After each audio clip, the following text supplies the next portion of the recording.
Bonjour à tous, c'est Chris, mes amis. Alors, petite vidéo de journée pour vous expliquer plusieurs choses qui se passent dans l'Inter. Et aujourd'hui, vous savez, c'est le tirage à sort du calendrier de la Serie A.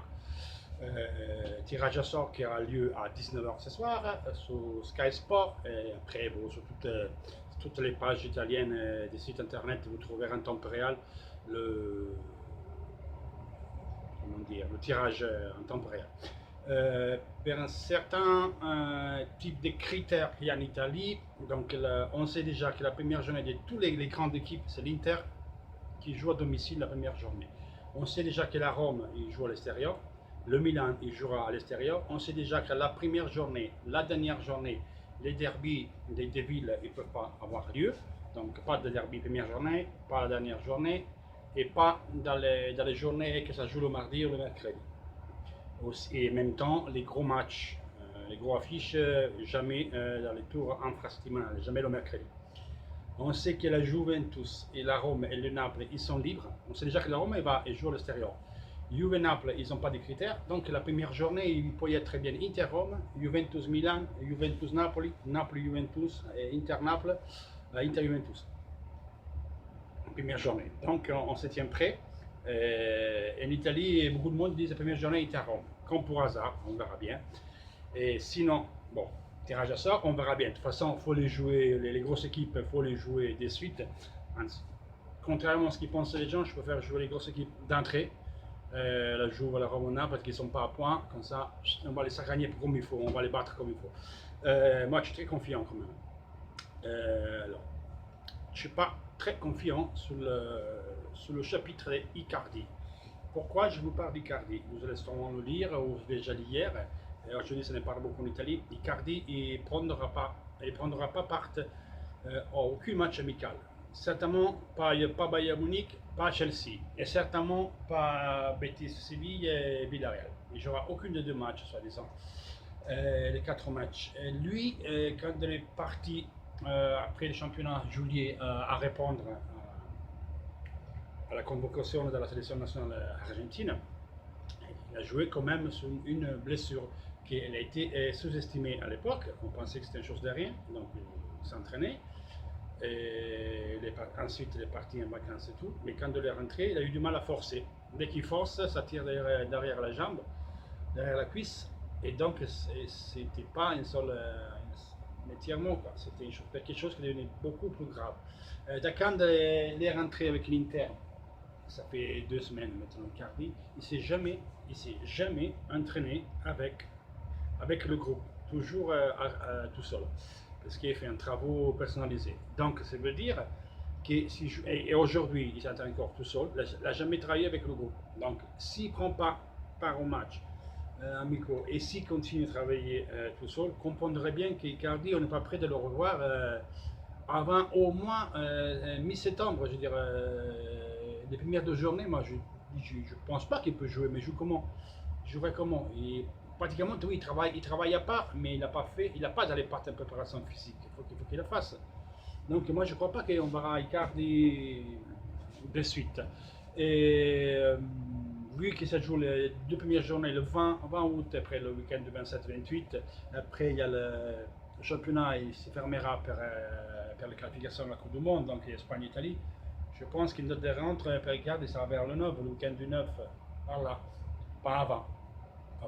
Donc, des nouvelles voix qu'on entend pour remplacer Icardi, c'est on sent que l'Inter s'intéresse à Kalinic. On a dit aujourd'hui que Sabatini vient de rentrer. Et donc, on dit qu'il va accélérer peut-être Keita, Baldé et Caramo. Je pense que maintenant, ok, qu'il faut attendre mais là, faut accélérer sous Keita, il faut prendre quelqu'un, les gars. On a besoin de quelqu'un d'avant. Moi, je suis désolé, Pinamonti, j'adore ce garçon, il est très fort. Pinamonti, il a 18 ans, les gars. Il n'est pas prêt. Il n'est pas prêt pour jouer dans l'Inter titulaire. Ça me fait bout de la tête. À la rigueur, je préfère qu'on prenne Caramo et on fait jouer Caramo avançant en tant qu'Icardi rentre. Parce que Caramo, il a fait le championnat, la titulaire aucun. Hein, et il est formé. Caramo, là, il a joué au championnat réserve qu'il y a en France. En Italie, il n'y a pas un championnat réserve. La Primavera en Italie, c'est équivalent d'un DH régional ou de la CFA plus basse. Et encore, c'est plus bas le niveau de la Primavera en Italie. Championnat, donc les gars, il n'a pas ce niveau. En France, des garçons comme Caramo, comme Mbappé à 16 ans, vous le prenez, c'est une effort et vous le foutez là-dedans. À jouer en 13e division, comme dans la CFA, au national. Je veux dire, on ne peut pas les faire jouer un gars comme Pinamonti qui a du talent, il n'y a rien à dire. Mais c'est Pinamonti, voilà, il y avait un championnat en Italie réserve comme il y a en France. Maintenant, Pinamonti à 16 ans, il avait joué et aujourd'hui, on l'avait prêt. Je ne dis pas prêt qu'il va faire des trucs, mais bon, déjà, en jouant avec certains joueurs dans les réserves des autres équipes, tu apprends, parce que c'est quand même des professionnels, même si ce ne sont pas des top professionnels, c'est des professionnels. Lui, il joue avec des joueurs qui sont demi-professionnels, parce que la Primavera italienne, les gars, c'est équivalent à nous, on dit la Serie D. La Serie D, c'est la 4e division, c'est comme la CF1, la plus basse, l'équipe les chèvres, quoi. C'est ce qui descend à chaque année. Même pas c'est ce qui joue, qui servent à mettre le tableau, mais ça équivaut à l'équipe qui descend. Qui font la navette, hein. Ils descendent, ils montent entre la CFA1, CF2 là, et c'est quoi, le DH est le dernier championnat après la CF1 au CF2. Donc vous voyez, on n'est pas prêt du tout les gars. Il y a du talent, c'est inutile que moi j'entends dire les gens, oui on a, ça me fait non. Les gars, Spalletti, oui, il dit que c'est un bon joueur, mais il n'a pas le niveau pour jouer. Il ne peut pas remplacer Icardi pour jouer en Coupe d'Italie de temps en temps, mais pas parce qu'il n'est pas beau, parce qu'il n'a pas cette expérience. La différence, c'est ça. Qu'en France, à 16 ans, il joue dans les réserves, en Italie, il joue toujours là-bas, il joue dans les moins 18, moins 17, et après, il monte, il va en moins 19. Non, il faut changer les lois en Italie, il faut qu'on fait un championnat réserve. Alors oui, que tu as le Pinamonti, à 16 ans, tu le prends, tu gardes ton championnat Primavera. Mais tu as un mec comme Pinamonti qui est fort, ben, tu le prends, et tu le mets dans la réserve. Ça traîne que les réserves, que les pros, et joue avec eux. Voilà, c'est ça qu'il faut. Alors, oui, qui est un garçon qui a 18 ans, il arrive, les prêts à peu près, lampes d'expérience, parce que jouer quand même avec les réserves, tu as acquis des expériences que tu ne fais pas avec des gens de ton âge. Bien sûr que là-bas, il fait la différence parce qu'il est fort. Mais après, ça ne suffit pas. Après, quand tu vas jouer en première. Combien de joueurs l'Inter a perdu? On parle que l'Inter a un grand terrain, mais après, il n'y a pas beaucoup qui arrivent. Hein. Donc voilà, ça, il faut se le mettre de la tête. Autre chose, j'aurais écouté des nouvelles sur d'Albert. Bon, hier, j'ai mis un italien, j'expliquais que M. River, du Nice, continue à blablabla. Les clauses accessoires, ça n'existe pas en France. C'est illégal par la loi française. Parce qu'ils violent les droits sociaux. Donc, voilà. Tout simplement, ça n'existait pas. C'est une acte notarial qu'ils ont fait. En tout cas, quand l'Inter va acheter le joueur, et le transfert, il le donne à la Fédération française. La Fédération française, il considère illégal les clauses accessoires. Donc, River l'arrête. Et c'est 20 millions plus bonus. Lui, il y a Lefebvre qui est en colère parce qu'il a promis des joueurs. Donc là, il traite encore sérieux ça de sortir. Donc ce soir, moi, les gars, je suis désolé pour Nice parce que j'aime bien comme équipe Nice. Je travaille à côté. Donc j'aime bien cette équipe-là. Mais ce soir, moi, je suis Ajax à fond. Donc il gagne 2-0 l'Ajax, je suis content. Parce que c'est ce qu'a m'a dit mon informateur. A dit que si, malheureusement pour la Nice et heureusement pour moi, parce que moi je suis à fond sur l'Ajax ce soir, vous allez voir que Ajax il prend 4 points ce soir, comme ça. Je parle et je mets la tire derrière. Si perdent le match facilement, on peut accélérer l'arrivée d'Albert à l'Inter. Autrement, il faudra attendre le retour. Donc moi, mais ils m'ont dit aussi qu'on peut accélérer sur Caramo. En Italie, beaucoup de monde disent que Caramo sera prêté. Moi, je ne suis pas tellement d'accord sur ce jeu-là, parce que Caramo, quand même, il a fait un championnat de titulaire 4, il n'a pas besoin d'en faire expérience. C'est Spalletti qui l'a demandé, que tu le demandes, après tu le prêtes. Bon, on verra bien en tout cas, on verra bien. En tout cas, Keita Balde, il faut le prendre de suite. Quand on est con Icardi comme ça, on ne peut pas. Spalletti, il a parlé en conférence de presse, il a dit qu'il y a Eder, il y a Pinamonti, il y a Jovetic, qui les alterne, mais aucun de ces 3 joueurs-là, il attaque la profondité. Moi, sur certaines choses, je ne suis pas d'accord, parce qu'on a vu Jovetic, Perisic et Gabigol, les 3, qui bougeaient beaucoup, on a créé beaucoup d'occasions. Après, c'est vrai, quand même, ils ont souligné sur la vidéo que Lyon avait changé beaucoup de titulaires. Mais je ne veux pas de ça. Pourquoi Spalletti il a cassé en deux Jovetic. Certainement il fait bien. Il a dit sur Jovetic, il faut comprendre une chose, a dit Spalletti, donc là ça veut dire que Jovetic il ne veut pas. Quand on est à l'intérieur d'un groupe, on vit une équipe comme l'Inter, moi je ne peux pas garantir un joueur tant de minutes de jeu, tant de matchs de titulaires. Tu es dans un groupe, il y a une concurrence et tu dois te faire, tu dois avoir la tête la tête, tenir la tête et mentalement par la concurrence. Parce que tu n'auras pas ta place assurée, il faut te la gagner. C'est ce que dit Spalletti. Ça vaut pour Riccardi aussi, ça vaut pour tout le monde. Donc il a dit, il y a des joueurs qui, une fois qu'ils sont mis dans un contexte comme ça, que tu expliques qu'il y a une concurrence, qu'ils n'ont pas la place fixe, donc il doit se la gagner, et s'il ne joue pas, il ne doit pas pleurer, mais redoubler son intensité d'entraînement, mouiller encore plus le maillot pour me convaincre à le faire jouer. Il y en a beaucoup qui mentalement ils ne tiennent pas, et c'est le cas de Jovetic. Après il a refait son homme, il me parlait de Jovetic. Donc, ça, les gars, c'est la vérité. Moi, je trouve, il y a une meilleure vidéo de Jovetic, techniquement, je ne le discute pas. Mais il n'a pas de tête. Il fait 10 matchs, voilà. Jovetic, je dis qu'il est sa part titulaire, il se laisse aller, il s'en bat les couilles, il n'a pas le mental pour faire ça. Donc, voilà.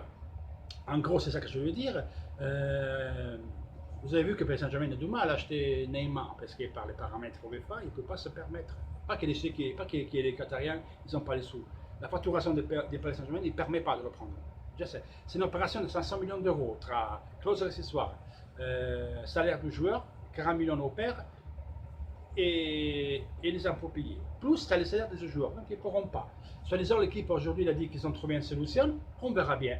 À nous, ça nous intéresse. Là, je viens d'apprendre, soi-disant, qu'El Nasser l'accélère pour Sanchez, parce que c'est la mise sous contrat de Sanchez, c'est aussi notre option qu'a dit Neymar pour boucler son arrivée à Paris Saint-Germain. Donc on verra bien. Nous, on a intérêt pour Di Maria. Vidal. On parle de Vidal, soi-disant, il y a un accord total entre l'Inter et le joueur. Donc demain, il y a Inter Bayern Munich et l'Inter essaiera de toutes les manières de prendre Vidal. Il va même arriver à 60 millions d'euros. Là, il dit que demain, ils offriront 50 millions d'euros. Ils parleront avec l'entourage du Bayern Munich. Le problème est que Vidal a déjà dit oui. Il est d'accord totalement avec l'Inter. C'est Ancelotti qui ne veut pas ce gros PD là, milaniste de mes couilles là. Il est un bilan. Il le fait exprès, ce plus gros PD là. Mais l'Inter est bon. Si Vidal commence. Putain, Vidal ne sera pas titulaire. Il faut que lui aussi qui dira un peu allez les gars, laissez-moi aller, je vais partir. Donc Vidal, il faut qu'il dise aussi qu'il veut partir. Et moi, j'ai quand même confiance. Si un joueur veut partir, il partira. Et donc, on trouvera certainement une solution avec Ancelotti. Moi, j'espère bien. Mais ça sera long. À mon avis, ça peut boucler. Ça peut arriver. Et Vidal, en ce moment, s'il ne peut pas arriver Nainggolan, c'est ce qui nous manque. C'est ce qui nous manque. Peut-être même, je ne dis pas plus de Nainggolan, parce que Nainggolan, mais ça nous ferait vraiment monter de niveau. Parce que c'est une qui marque, c'est une qui va, c'est une qui ragnac. C'est vraiment un jour comme ça, on ne l'a pas. Soit Nainggolan, soit Vidal. Donc pour moi, c'est plus facile Vidal, encore plus que Di Maria. Donc les gars, on verra bien, c'est ce que je veux dire. Donc on va voir si on arrive à convaincre ce gros PDD Ancelotti, ce bilaniste de mes couilles là. J'espère qu'il vienne la chiasse, si nous dit non, à vie. Et voilà. Sinon, bon, hier je jouais Chelsea Bayern Munich, donc les gars, ne pensez pas que l'Inter doit gagner 4-0, il faut faire le rapport comme Milan, chaque match. C'est pareil. Hier, moi, je fais un post pour rigoler sur mon groupe où je dis ouais, Milan cette année gagnera le championnat d'Italie facilement. Il a l'équipe plus forte d'Europe, ou une des plus fortes, parce qu'il a gagné 4-0 contre Bayern Munich, et Bayern Munich il gagne 3-0 après 25 minutes contre le Chelsea. Voilà, donc voilà, moi je m'attends de rien. Autant c'est bon 4-5 points. Vraiment, hier, quand j'ai vu Chelsea, c'est Bayern accéléré contre Chelsea, il pouvait être 5-6-0. Hein. Putain, je vis à Ribéry et ouf, je le vis ouf, Ribéry. Je sais que les vieux, tout ce qui est les cons, c'est les cons comme Maman Chevalet. Mais vous savez quoi, même si on peut le prendre, moi je le prendrais, hein, Elie, hein, pourquoi pas. Mais bon, je pense pas qu'ils le vendront. Parce que, bon, mais bon, impressionné Ribéry. Hein. C'est les biens physiquement et tout, c'est encore énorme. Mais bon, son âge et tout. Voilà, c'était une brève parenthèse. Mais bon, on est à fond de ce Vidal. On espère qu'il y a Vecino, c'est fait, et c'est quasiment fait. Hier, il était au siège de l'Inter, il a signé. Donc il manque vraiment pas beaucoup. Et là, je pense que cette semaine, début août, c'est fait. Moi je m'attends d'Albert, Vecino et Carmo de suite. Et je m'attends à une accélération de Keita, que j'ai refusé toute l'équipe étrangère.